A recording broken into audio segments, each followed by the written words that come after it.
உன் கூட வந்தாங்களே. ஆ அவங்க 2 பேரும் எங்களை பார்த்து எப்போ குழந்தை பெத்துக்க போறீங்க, சீக்கிரமா குழந்தை பெத்துக்கோங்க, லவ் மேரேஜ் தானே, வீட்டுக்கு சாப்பிட வாங்கன்னு கேள்வியா கேட்டுக்கிட்டே வந்தாங்கடா. அதுக்கெல்லாம் நீலாம் எப்படி ரியாக்ட் பண்ண தெரியுமா? என்ன உன்னை திட்டி இருப்பாங்க. அதுதான் இல்ல, கூலா இருந்தாடா. அவங்க கேக்குற கேள்வி எல்லாத்துக்கும் பதில் சொல்றா. அதுவும் என் ஒய்ஃபா இருந்து பதில் சொல்றாடா. நிஜமாவா? டேய் உன் மேல சத்தியமாடா. டேய் சோடா, நீ ஒன்னும் சும்மா சொல்லல. ஐயோ அண்ணா, இதெல்லாம் சத்தியமா நடந்துச்சுண்ணே. அப்புறம் இத்தனை நாள் நிலாவை நீங்க வாங்கன்னு தானே கூப்பிட்டேன். ஆனா அந்த ட்ரிப் முழுக்க நிலாவை நீ வா போன்னு தான் கூப்பிட்டேன். அவ தான் அப்படி கூப்பிடவே சொன்னா. டேய் நீ இது வரைக்கும் சொன்னது கூட ஓகே, ஆனா இதெல்லாம் நடந்திருக்க வாய்ப்பே இல்லப்பா. நீ எல்லாம் மீறி அடிச்சு விட்டுட்டு இருக்க. நான் நம்ப மாட்டேன். டேய் பல்லவா, நீ நம்புற?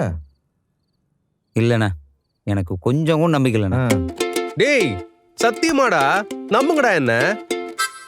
நீ உங்களை வா போன்னு ஒருமையில கூப்பிட்ட. ஆ, ஒரு வரிக்கு 4 தடவை ஏங்க ஏங்கன்னு போட்டு தான் கூப்பிடுவ. நீ அவங்கள வா போன்னு பேசுனியா? டேய் நான் நிஜமா அவங்கள அப்படித்தான்டா கூப்பிட்டேன்.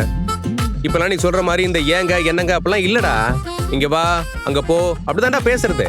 டேய் தூக்க வருதுடா, வெறுப்பேத்தாத. நம்ப மாட்டேன்ல, சரிடா.